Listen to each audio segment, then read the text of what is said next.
একদম লোভনীয়।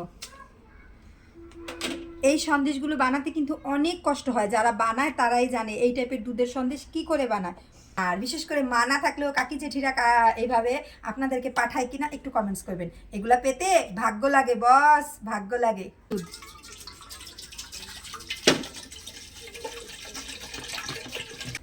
আশা করি আমি যেগুলো পাইছি এবং আমি যে খুব খুশি হয়েছি সেও বুঝতে পারবে ভিডিওটা দেখে।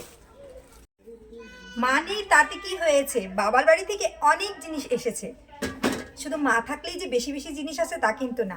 এই যে এগুলো আমার কাকি পাঠিয়েছে আমার জন্য এবং আমার পরিবারের জন্য, কত কিছু পাঠিয়েছে, আসেন শেয়ার করি। একদম দেশের খাঁটি দুধ। ছেঁকে ঢালতেছি না, দুধটা বাড়ি থেকে আমার কাকি একদম ছেঁকে একটা জাল দিয়ে তারপর বোতলে ঠান্ডা করে বোতল। এই যে একদম খাঁটি দুধ।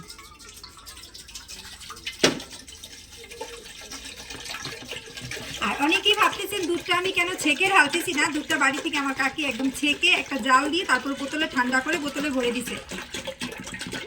দেখছেন, আসলে মানে গ্রামের দুধ দেখতেই অনেক সুন্দর আর অনেক ঘন।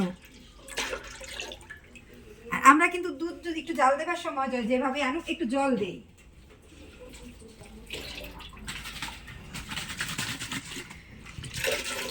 টোটাল 3 কিলো দুধ পাঠাইছে। এই যে দেখাই, আমি আগেই অলরেডি 1 কেজি দুধ জাল দিছি। একদম কঠিন একটা স্বর পড়ছে, কঠিন স্বর, একদম কঠিন স্বর পড়ছে। আর সাথে ওয়াও, এটা তো অনেক সুন্দর একটা সুস্বাদু খাবার, একদম লোভনীয়। এই সন্দেশগুলো বানাতে কিন্তু অনেক কষ্ট হয়, যারা বানায় তারাই জানে এই টাইপের দুধের সন্দেশ কি করে বানায়। খুবই পরিশ্রম, সবাই পারে না। আর ধৈর্যের ব্যাপার, পরিশ্রমের ব্যাপার। এখনকার সময় কিন্তু এই সন্দেশগুলো কিন্তু বানানো কিন্তু টোটালি বিলুপ্তি হয়ে গেছে, অনেকেই বানায় না।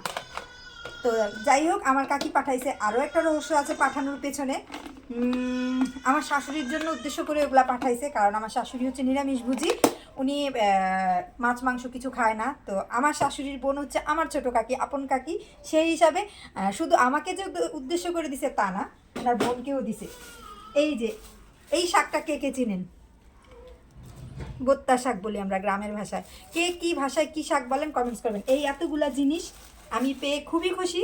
আমার কাকি বা আমার কাকির পরিবারের কেউ যদি এই ভিডিওটা দেখে থাকেন, আশা করি আমি যেগুলো পাইছি এবং আমি যে খুব খুশি হয়েছি সেও বুঝতে পারবে ভিডিওটা দেখে।